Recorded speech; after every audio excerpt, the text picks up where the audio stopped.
अल्हम्दुलिल्लाह रब्बिल आलमीन वस्सलातु वस्सलाम अला सय्यिदिल मुरसलीन व बाद औज़ु बिल्लाहि मिनश शैतानिर रजीम बिस्मिल्लाहिर रहमानिर रहीम रब्बि इश्रह ली सदरी व यस्सिर ली अमरी वहलुल उक़दतम मिन लिसानी यफ़क़हू क़ौली अम्मा बाद। अल्हम्दुलिल्लाह, पिछले बार एक वीडियो में हमने बिग बैंग थ्योरी के बारे में पढ़ा था, सुना था और डिस्कस किया था। तो आज हम उसी को आगे लेकर बढ़ते हैं जिसका ताल्लुक बिग बैंग थ्योरी से है। मैंने आपके सामने कुरान मजीद की एक आयत पेश की थी, सूरह अंबिया आयत नंबर 30, अवलम यरल्लज़ीना कफरू अन्नस समावाति वल अर्द कानत रतक़न फफ़तक़नाहुमा, कि जमीन और आसमान तमाम चीजें आपस में मिले जुले थे, फफ़तक़नाहुमा, फिर हमने इनको जुदा जुदा कर दिया, अलग अलग कर दिया। तो बिग बैंग थ्योरी की शुरुआत ऐसे ही होती है। दुनिया भर के तमाम साइंटिस्ट इस बात पर मुत्तफिक है, उनका आपस में इस बात पर इत्तेफाक है कि शुरुआत में एक प्राइमरी नेब्यूला था और इसमें एक धमाका हुआ, और एक धमाका होते ही जो है बहुत सारे प्लैनेट्स वजूद में आए, उनका क्रिएशन हुआ। और इसी बिग बैंग थ्योरी को हम आगे बढ़ाते हुए आगे चलते हैं। बिग बैंग थ्योरी बताती है कि धीरे धीरे धीरे शुरुआत हुई और वो बिग क्रंच थ्योरी एक नई प्रपोज करते हैं कि ये बिग क्रंच तक जो है हम लोग पहुंचने वाले हैं। ये बिग क्रंच थ्योरी क्या है, इसके ताल्लुक से हम यहाँ पर देखते हैं। तो जैसे मैंने कहा कि बिग बैंग थ्योरी की जो शुरुआत है, वो बिग बैंग थ्योरी की शुरुआत कैसे हुई? एक प्राइमरी नेबुला था, या कुछ साइंटिस्ट बोलते हैं क्रिएशन फ्रॉम दी जीरो, कि पहले कुछ नहीं था फिर बना।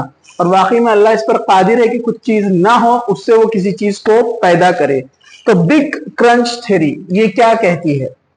बिग क्रंच थ्योरी हमको बताती है कि शुरुआत में ये जो गैलेक्सीज थे ये पूरे एक जगह थे, तो एक एक्सपांशन हुआ, एक्सप्लोजन हुआ, और एक एक्सपांशन से ये प्लैनेट्स दूर दूर दूर दूर होते गए, मैसिव मास तैयार हुआ। मैसिव मास अब धीरे धीरे धीरे वापस एक जगह आएगा और सिंगुलैरिटी की तरफ वो बढ़ रहा है, और लास्ट में जाकर ये बिग बैंग थ्योरी का खात्मा होगा, यानी ये बिग क्रंच की तरफ जा रही है, यानी ये पूरे एक ब्लैक होल में सब समा जाएंगे। और क्या ही बेहतरीन बात है, हम सब जानते हैं कि अल्लाह सुब्हानहू व तआला कुरान मजीद में फरमाता है कि अल्लाह ताला क्या करेगा, तमाम जितने भी कायनात में, इस यूनिवर्स में प्लैनेट्स और सितारे और जमीन और आसमान है, सबको लपेट लेगा। सबको लपेटने के बाद अल्लाह सुब्हानहू व तआला इसे अपने दाहिने हाथ में लेगा, लेकिन अल्लाह का हाथ कैसे है ये कोई नहीं जानता है।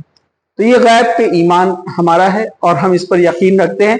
अल्लाह ताला फरमाएगा ऐनल जब्बारून वल मुतकब्बरून, कि कहाँ है वो जालिम और जाबिर बादशाह दुनिया के। मतलब आज सब खत्म हो चुका है, आज का जो बादशाह है, आज का जो मालिक है, अल्लाह ताला कहेगा वो आज का मालिक मैं हूं। खैर, ये हमारे अभी टॉपिक पे हम वापस आते हैं। तो ये बिग क्रंच के बारे में कुरान मजीद ने इसका भी यहाँ पर जिक्र किया है। कुरान मजीद बिग क्रंच के बारे में जो यहाँ पर बयान देता है, वो बयान कुछ इस तरह से है कि अल्लाह सुब्हानहू व तआला कुरान मजीद में फरमाते हैं, अगर आप पढ़ेंगे सूरह 51 आयत 47, वस्समाई बनैनाहा, उससे पहले की बात हो रही है बिग क्रंच से पहले, बियदी व अना वो इन्ना लमोसिऊन। तो लमोसियून का जो लफ्ज यहाँ पर इस्तेमाल हुआ है, इसका मतलब होता है एक्सपांडिंग यूनिवर्स, कि अल्लाह ताला ने इस कायनात को फैलता हुआ एक्सपांशन के साथ बनाया।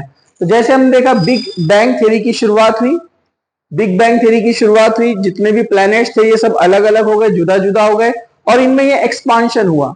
तो सूरह अंबिया की आयत नंबर 30 से शुरुआत की गई, फिर सूरह 51 आयत 47 में एक्सपांशन का यहाँ पर जिक्र किया गया है। फिर उसके बाद आप जैसे जैसे आगे बढ़ते हैं यहाँ पर, तो आप देखेंगे अल्लाह सुब्हानहू व तआला ने यहाँ पर इसका भी जिक्र फरमाया है। जैसे अल्लाह ताला कुरान मजीद में बयान फरमाता है, इस आयत को अगर आप देखेंगे यहाँ पर,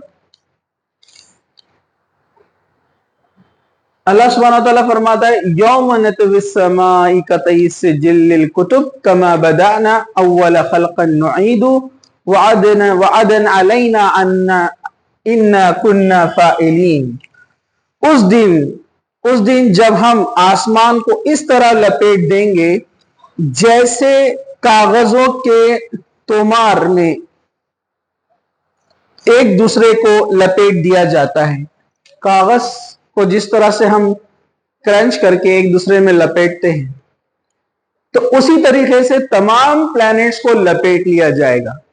तो ये 3 आयतें हैं जो यूनिवर्स की शुरुआत से एंड तक की बात करती है। जैसे सूरह अंबिया सूरह नंबर 21 आयत नंबर 30 कि वहां पर बिग बैंग की शुरुआत का जिक्र किया गया है। फिर सूरह 51 आयत 47 में मोसियोन यानी एक्सपांशन का जिक्र किया गया है कि बिग बैंग में धमाका हुआ और ये एक्सपांशन होता चला गया और एक वक्त तक, जिसको जनरली साइंटिस्ट कहते हैं 2015, it was the big expansion. जो 2015 का एक्सपांशन था ये सबसे बड़ा एक्सपांशन था। अब उसके बाद कॉन्ट्रैक्शन शुरू होगा। अब इसमें अलग अलग साइंटिस्ट की अलग अलग थ्योरीज है। अब यहां पर हम पहुंचते हैं इस कुरान की सूरह जो है अंबिया की आयत सूरह नंबर 21 और आयत नंबर 104 में। देखिए एक ही सूरत में दोनों का जिक्र है।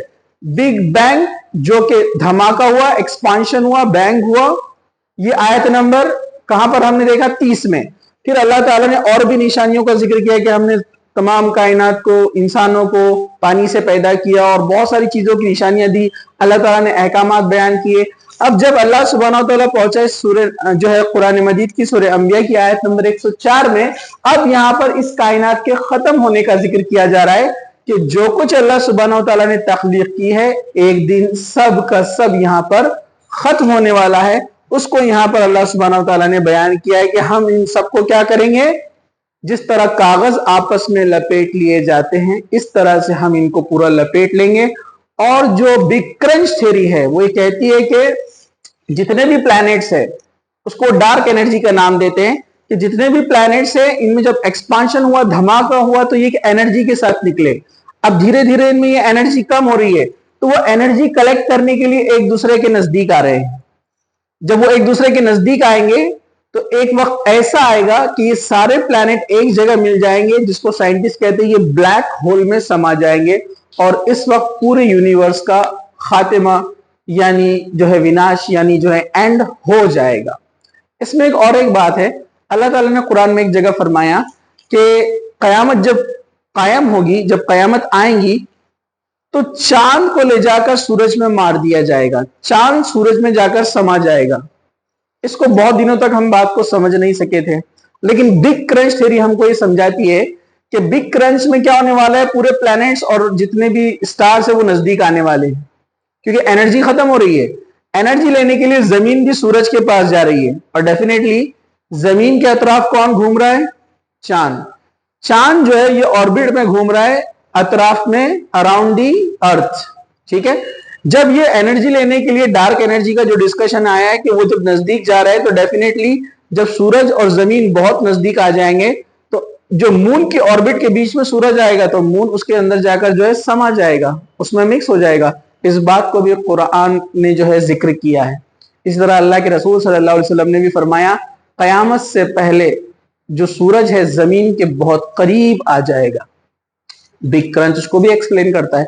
तो अल्हम्दुलिल्लाह जितने भी आप एस्ट्रोनॉमी के बारे में पढ़ेंगे, कुरान की आयतें और हदीसें, तो उसमें आपको मिलेगा बहुत ही वजाहत के साथ एक लेमैन को भी समझ में आ जाए, वैसे यहां पर जो है बिग बैंग और बिग क्रंच और एक्सपांशन तीनों को कुरान ने अल्हम्दुलिल्लाह बेहतरीन अंदाज में इसको जो है एक्सप्लेन किया है।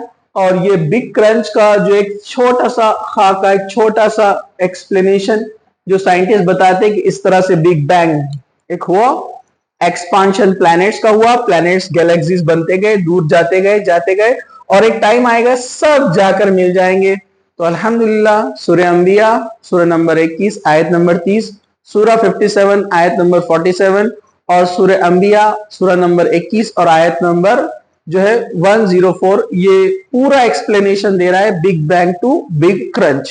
तो ये मैंने इसमें साइंटिफिक वे में ज्यादा ना जाते हुए एक आम आदमी को समझने के लिहाज से इसको एक्सप्लेन किया कि अल्हम्दुलिल्लाह कुरान मजीद 1400 साल 1450 साल पहले जिन स्टेप्स को बहुत अच्छे अंदाज में एक्सप्लेन करता है, साइंटिस्ट आज इसको एक्सप्लेन कर रहे हैं कि वाकई में ऐसा होने वाला है। इससे पता चलता है कि कुरान मजीद जो किताब है ये अल्लाह ताला की किताब है, उस एक सत्य ईश्वर की तरफ से नाजिल की गई है, उसका अवतरण हुआ है اور یہ مانو جاتی کے مارگدرشن کے لیے ہے۔ اور اللہ تعالیٰ نے ایسی نشانیاں سائنٹیفک جو یہاں پر ایویڈنس ایسے قرآن میں کیوں رکھے؟ تاکہ اللہ تعالیٰ جانتا تھا کہ زمانہ جیسے جیسے تبدیل ہوگا، لوگ ترقی کریں گے، لوگ ریسرچ کریں گے، لوگ آگے بڑھیں گے، اور اس برہمانڈ میں، اس کائنات میں، اس یونیورس میں جب وہ چیزوں کو کھوجیں گے تو اس گرنتھ کی طرف ضرور آئیں گے جو گرنتھ پہلے سے اس بات کا اشارہ کرتا ہے، تاکہ وہ اپنے رب کو پہچانیں گے، تاکہ وہ اپنے آپ کو پہچانیں گے اور اس بات پر یقین کریں گے کہ مرنے کے بعد ایک بار اٹھنا ہے اور سبھی کے کرموں کا بدلہ اس کو دیا جائے گا۔ اچھے کرم نیکیاں کی تو جنت میں، اور برے کرم کرم کیے تو وہ نرک میں یعنی جہنم میں جائے گا۔ اور اسلام یعنی محمد صلی اللہ علیہ وسلم یہ آخری میسنجر، آخری پریشت ہے، اس بات کو بھی ثابت ہو جائے، اس لیے اللہ تعالیٰ نے یہ ساری نشانیاں اس میں رکھی۔ اس لیے ہمیں چاہیے کہ ہم اس کو اچھے سے پڑھیں، سمجھ کر پڑھیں اور عمل کریں اور دوسروں تک پہنچائے۔ جزاک اللہ خیر۔